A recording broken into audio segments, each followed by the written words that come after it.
नमस्कार दोस्तों, कैसे हैं आप सब। उम्मीद करता हूँ बहुत अच्छे होंगे। आज हम बात करने वाले हैं HPPSC द्वारा कंडक्ट करवाए जाने वाले असिस्टेंट प्रोफेसर पेपर जो 2 है, जो मेंस जिसको हम कहते हैं। मेंस जो पेपर है, प्री की बात हम कर चुके हैं पिछली वीडियो में। यदि आपने वो वीडियो नहीं देखी है तो आप जाकर देख सकते हैं। इसी के साथ ही यदि आपने सब्सक्राइब नहीं किया है तो उसको चैनल को सब्सक्राइब कीजिएगा, लाइक कीजिएगा और शेयर कीजिएगा अपने दोस्तों के साथ, और बेल आइकन को दबाना ना भूलें ताकि आने वाली वीडियोस की नोटिफिकेशन आपको मिलती रहे। तो आज हम बात करने वाले हैं सब्जेक्ट एप्टीट्यूड टेस्ट, जो इसको मेंस भी कहते हैं अपनी भाषा में। तो उसकी बात हम करने वाले हैं। तो मेंस में क्या क्या चीज़ें होगा, किस तरह से क्वेश्चंस डिवाइड होंगे, वो किसी भी विषय के हो सकते हैं, हिस्ट्री से, पॉलिटिकल साइंस से, इकोनॉमिक्स से, इंग्लिश से, ठीक है, मैथ्स है, किसी भी तरह का। क्योंकि ये जो पेपर होने वाला है वो डिस्क्रिप्टिव होने वाला है, लेकिन स्ट्रक्चर सभी पेपर्स के लिए सेम रहने वाला है। मतलब कितने पार्ट्स में डिवाइड होगा, उन पार्ट्स के आगे सब पार्ट्स क्या रहने वाले हैं, कितने प्रश्न आने वाले हैं, ये सब बातें हम इस वीडियो के माध्यम से आप लोगों को बताने जा रहे हैं। देखिए, तो इस तरह से जो आप स्क्रीन पर देख रहे होंगे, आपके पास क्वेश्चन पेपर आएगा, रोल नंबर का ऑप्शन इधर आ जाएगा। टाइम जो रहेगा वो 3 घंटे का आपके पास रहेगा, ठीक है। और मैक्सिमम जो वो आपका 20 रहने वाले हैं, ठीक है। यहाँ पर आपको रोल नंबर फिल करना होगा जब आप एग्जाम में बैठेंगे, ठीक है। तो क्वेश्चन पेपर इंस्ट्रक्शन, आज हमने MO डेंटल का क्वेश्चन पेपर लिया है और उसी के आधार पर हम बात करेंगे। तो सबसे पहले इसमें लिखा गया है कि please read before the attempting question. आपने सबसे पहले इंस्ट्रक्शन पढ़ लेने हैं कौन कौन से हैं। तो पहला जो यहाँ पर ऑप्शन आता है वो है there are 8 in this paper. देखिए, यहाँ पर 8 प्रश्न आने वाले हैं, ठीक है। मेंस के लिए आपके कितने प्रश्न आने वाले हैं, 8 प्रश्न आने वाले हैं, रहने वाले हैं, और वो 2 पार्ट्स में डिवाइड होंगे, ठीक है। सिलेबस भी आपका मेंस का 2 पार्ट्स में डिवाइड है, और आपका जो क्वेश्चंस हैं वो भी 2 पार्ट्स में डिवाइड होंगे। टोटल आपके 8 प्रश्न रहने वाले हैं। तो इसमें क्या अगला जो देखते हैं उसमें क्या है, the candidate to attempt 6 question by at least 3 questions from. देखिए, सबसे पहली बात बोली गई कि पहले आपका जो प्रश्न पत्र है वो 2 पार्ट में डिवाइड होगा।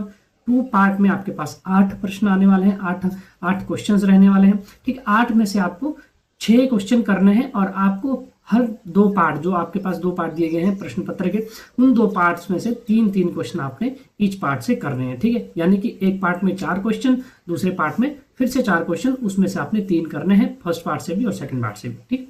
अब नीचे दिया गया है कि ऑल क्वेश्चन इक्वल मार्क्स, ठीक है। जितने भी क्वेश्चंस आपको दिए जाएंगे उसके इक्वल मार्क होंगे।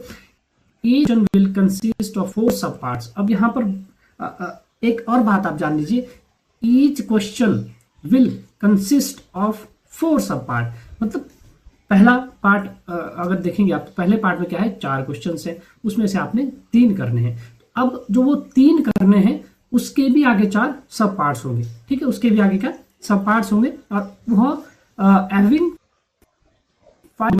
150 वर्ड्स। देखिए, उनके 5 नंबर मिलेंगे, जो सब पार्ट्स आगे होंगे ना, उनके 5 नंबर का एक होगा, और 150 वर्ड्स में आपको इनको लिखना है सब पार्ट्स में, ठीक। Right answers in legible handwriting, illustrate your answerable sketches, ठीक है। Considered necessary. देखिए, यहाँ बताया गया है कि आपको लेजिबल हैंडराइटिंग में आपने लिखना है, ठीक है। स्केचेज अगर बनता है इस प्रश्न के आंसर देने में तो आप बनाइए, डायग्राम्स अगर बनता है तो बनाइए, ठीक है। फिगर्स दीजिए, आंकड़े दीजिए, टेबल्स बनाना हो तो वो भी आप बना सकते हैं। Each part of the question must be in sequence and in same continuity. यहाँ पर मेन इंपॉर्टेंट बात क्या बताई गई है कि जैसे हम मास्टर्स के एग्जाम देते हैं या फिर कॉलेज या ग्रेजुएशन के एग्जाम देते हैं, तो उसमें क्या है, आप आगे पीछे प्रश्नों का आंसर दे सकते हैं, प्रश्नों का आंसर दे सकते हैं, उस प्रश्नों को हल कर सकते हैं।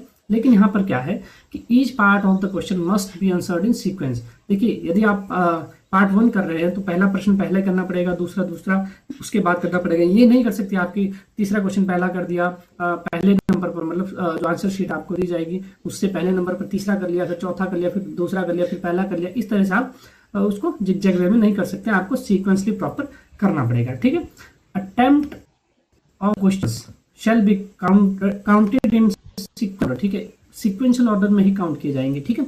ये नहीं कि आपका क्या बोलते हैं, जो मैंने अभी बात की कि आप 5 प्रश्न पहले कर लो, दूसरा उसके बाद में कर लो। आपको करना, यदि आपको पहला नहीं आ रहा है, आप पहला छोड़ना चाह रहे हैं, फिर भी आप दूसरे से शुरू करके तीसरा और चौथा कर सकते हैं, क्योंकि 4 प्रश्न जो रहने वाले हैं प्रत्येक पार्ट से। तो अगर पहला आप नहीं करना चाहते तो पहला कीजिए, यदि आप पहला करना चाहते हो, दूसरा नहीं करना चाहते हो, तो तीसरा कीजिए, ठीक है। तो लेकिन इस तरह से नहीं कर सकते कि आप पहला भी कर रहे हो और दूसरा भी कर रहे हो, लेकिन आप कर इस रहे हो कि तीसरा पहले कर रहे हो या दूसरा पहले कर रहे हो, पहला उसके बाद कर रहे हो। इस तरह से आपको नहीं करना होगा, ठीक है। अटेम्प्ट और क्वेश्चन अटेम्प्टेड पार्शली, ठीक है। एनी पेजेस और portion of the page left in answer booklet must be clearly stock, वो सब काउंट नहीं किए जाएंगे, वही काउंट किए जाएंगे जो आपका अपने क्रोनोलॉजिकल वे में वो आंसर दिए हैं लिखे, ठीक है। इंपॉर्टेंट नोट अगर बात करें तो एनी 3 फ्रॉम ईच पार्ट, देखिए 2 पार्ट पहले आ चुका हूँ, 2 पार्ट हैं, 2 पार्ट में से आपको 4-4 प्रश्न आएंगे, और उसके भी आगे क्या है सब पार्ट रहेंगे। तो उसमें से क्या है कि पहला जो पार्ट है उसमें से आपको 3 प्रश्न करने हैं, ठीक है, 4 आएंगे, 3 करने हैं, और उन 3 में भी आपके 4-4 सब पार्ट होंगे, और वो एक क्वेश्चन जो है 5-5 नंबर का होगा। यूज ऑफ मोड्स और and communication device is strictly prohibited in the examination, आपको बताएगा। देखिए पार्ट 1 का जो ऑप्शन है यहाँ पर दिए गए हैं, देखिए आपको मैं बता देता हूँ। पार्ट 1 जो है वो 60 मार्क्स का रहेगा, 60 वाला। इसमें क्या है, जैसे पहला प्रश्न आपको यहाँ पर दिया गया है, ये एग्जांपल के तौर पर है, right short notes on the following topic. देखिए ये पहला प्रश्न है, इसके आगे 4 ये सब पार्ट्स हैं, ठीक है, इसके क्या है पार्ट्स। तो इसमें क्या है, यदि आप पहला करो तो ये आपको 4 करने होंगे, ये भी करना होगा, ठीक है, ये भी करना होगा, ये भी करना होगा, और ये भी करना होगा, ठीक है। यदि आप इसको नहीं करना चाहते हो तो आप क्वेश्चन नंबर 2 कर सकते हो, ठीक है। यदि आप इसको क्वेश्चन नंबर 2 को नहीं करना चाहते, क्वेश्चन नंबर 1 को करना चाहते हैं, तो क्वेश्चन नंबर 1 स्टार्ट कीजिए, फिर क्वेश्चन नंबर 3 पे और क्वेश्चन 4 को कर लीजिए। मतलब यहाँ पर है कि पार्ट 1 में से आपको 3 प्रश्न करने हैं, और वो भी सीक्वेंशियल ऑर्डर में, ठीक है, सीक्वेंस में करने हैं। पहला नहीं करना चाहते हो, दूसरा करना चाहते हो, तो 2, 3 और 4 कर लीजिए। पहला करना नहीं चाहते हो, या पहला करना चाहते हो दूसरा नहीं करना चाहते हो, तो फिर पहला कीजिए, दूसरा छोड़ दीजिए, तीसरा और चौथा ये सीक्वेंशियल ऑर्डर हो जाएगा, ठीक है। तो इस तरह से क्या है आएंगे, और उसके आगे सब पार्ट्स होंगे। जब आप को कर रहे हैं, पहले आपने सेलेक्ट कर लिया किसी प्रश्न को कि मैं दूसरा करने वाला हूं, तो दूसरे में क्या है, आपको डिस्कस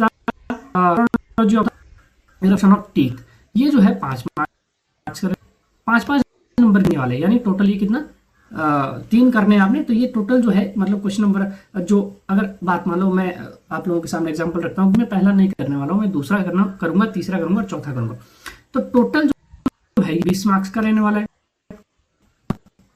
अपना क्वेश्चन नंबर 2 20 मार्क्स का ये रहने वाला है, 3, ठीक है, और 20 मार्क्स का ही ये रहने वाला है क्वेश्चन नंबर 4। तो इस तरह से क्या है प्रश्न रहने वाले हैं। प्रश्न नंबर 1 मैं छोड़ देता हूं, तो ये 7 नंबर का हो गया। लेकिन जब आप किसी को चूज कर रहे हो, बात मान लो क्वेश्चन नंबर 2 का चूज कर रहे हो, तो जो इस 4 सब पार्ट हैं इनको आपके ये 5-5 नंबर के होंगे, इनको अगर आप छोड़ते हो तो आपके 5 नंबर यहाँ से डायरेक्टली कट जाते हैं। क्वेश्चन नंबर 3 में भी सेम, क्वेश्चन नंबर 2 में भी सेम, ठीक है।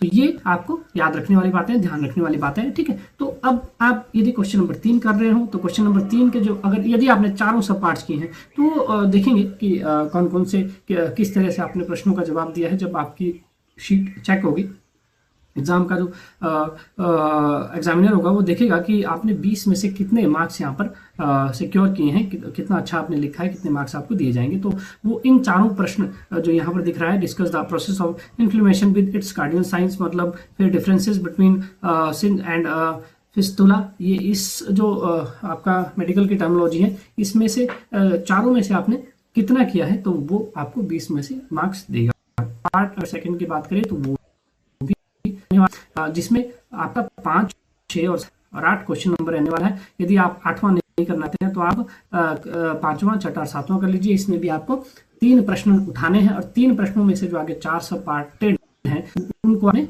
करना है, ठीक है। तो ये टोटल 20-20 मार्क्स के रहने वाले हैं, ठीक है। जो तीनों पार्ट्स आने वाले सेकंड पार्ट के हैं, तो जो तीनों प्रश्न हैं वो भी 20-20 नंबर रहने वाले हैं। एक आपको छोड़ना है, वो आपकी इच्छा पर निर्भर करता है कौन सा आप छोड़ने वाले हैं। तो टोटल आपका जो पेपर है वो 120 मार्क्स का हो जा। तो ये बहुत ही महत्वपूर्ण इन्फॉर्मेशन मैं आप लोगों को लेकर आया हूँ। काफ़ी सारे कन्फ्यूज़न लोगों के बीच कि किस तरह से पैटर्न रहने वाला है, पेपर में क्या किस तरह से प्रश्न आने वाले हैं, स्ट्रक्चर रहने वाला, स्ट्रक्चर के बारे में बात की। मेंस का जो पेपर रहने वाला है जिसको हम पेपर 2 भी कहते हैं, मेंस भी कहते हैं, ठीक है। तो ये था सब्जेक्ट एप्टीट्यूड टेस्ट और ये डिस्क्रिप्टिव होने वाला है, तो बहुत ज़्यादा मेहनत करने की आवश्यकता है आप लोगों को, और जो राइटिंग स्किल पे फोकस करने की आवश्यकता है। यदि आप राइटिंग स्किल अच्छी है तो आप अच्छे मार्क्स इसमें सिक्योर कर सकते हैं। तो ये थी आपके लिए बहुत ही इन्फॉर्मेटिव वीडियो। आपने लाइक नहीं किया है, सब्सक्राइब नहीं किया तो प्लीज़ जाकर लाइक कीजिए, सब्सक्राइब कीजिए, दोस्तों तक पहुंचाइए जो असिस्टेंट प्रोफेसर की तैयारी कर रहा हो। ठीक, मिलते हैं अगली वीडियो में। जय हिंद, पढ़ते रहिए, मेहनत करते रहिए।